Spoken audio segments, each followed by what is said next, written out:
Erev Lag BaOmer Sameach to everybody. And Bezat Hashem, in a couple of hours, it's going to be Lag BaOmer. I don't mitkavein to count, so it's okay. Wishing everybody, in a way, Lag BaOmer Sameach. I want to Parshat Emor relating a story or an insight that Rav Soloveitchik said about his grandfather. Rav Soloveitchik, in his classic work, one of the great work of his, the Halachic Ish Halacha, the man of Halacha. He describes what is the basic psychological and spiritual makeup and the attitude and outlook of the man of Halacha. And in it, he says that the man of Halacha is concentrated on the one hand in this world. Of course, he's connected to Olam Haba, but he minimizes going to come into contact with death, because death puts him off the realization that this world is a great world where the Ish Halacha has to be creative. And in it, Rav Soloveitchik says that it was the minhag of the Gra, the Vilna Gaon, that he never went to a cemetery, because he was grounded in being creative, both halachically and spiritually in this world, and being even having like a casual contact by going to the cemetery, that would somehow like deflect him of his dveikut, of his attachment to HaKadosh Baruch Hu, and therefore he never went to the cemetery. I'm not going now into the polemic or going about how Sfaradim and Hasidim go very, very much to the cemetery. This is not the place for such a discussion. What I wanted to use, what Rav Soloveitchik was saying about the Vilna Gaon and about his grandfather Rav Chaim, that Rav Chaim was always, he said, was actually terrified of death, and the only way that he somehow managed to overcome the fear of death was that he made death part of his halachic analysis. He would go into a lot of the halachot of Tumah and Tahara, and by mastering these halachot, it was as if he owned, so to speak, that phenomena, and he was master, like he was master over man's immortality. So, be it as it may, I think this story that Rav Soloveitchik says is a real eye-opener to understand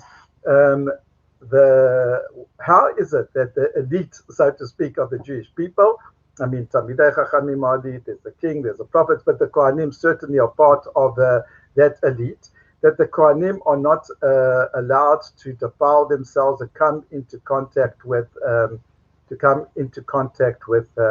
corpse, or because in any way whatsoever, because it defiles them. And this understanding of Rav Soloveitchik and these stories about the Gra and about his grandfather, they give us an insight to understand this. Because the Kohanim, what they have to be is, they're not just people, technical people, servant of that who serve in the Beit HaMikdash. The address to any morality, spirituality, and development is the Kohanim. As in the book of Malachi, the prophet Malachi, so there he says, there's a pasuk, that the Kohen is there to instruct the people, that people have to ask from him and seek from him Torah, he and all his shevet. So just parenthetically, it's so interesting to how the great leaders of the 20th century and before, how many of them were Kohanim. You just have to think of Rav Kook, who was a Kohen, Rav Chaim, who was a Kohen, the whole Soloveitchik family, who were Leviim, the first chief rabbi of Israel, who was Rav Yitzchak Isaac Halevi, was a Levi. Okay, close the brackets. But to get back to the point was that Dafka, the Kohanim, who are the address to spirituality, they are the people, because they are spiritual, because they have a sense of vitality and attachment to Hashem. Therefore, they're not allowed to come into contact with death. And this, as Rav Shimshon Raphael Hirsch, is so like in contrast. It's so like opposite to all the religions of the world. All the religions of the world, whether they sophisticated religions in the verticalers or they like pagan religions, religion was always associated with death. And because some people just looked at some religions looked at this world as like just being like a shmata, which you just like throw away, and then you come to Olam Haba. That's the main thing.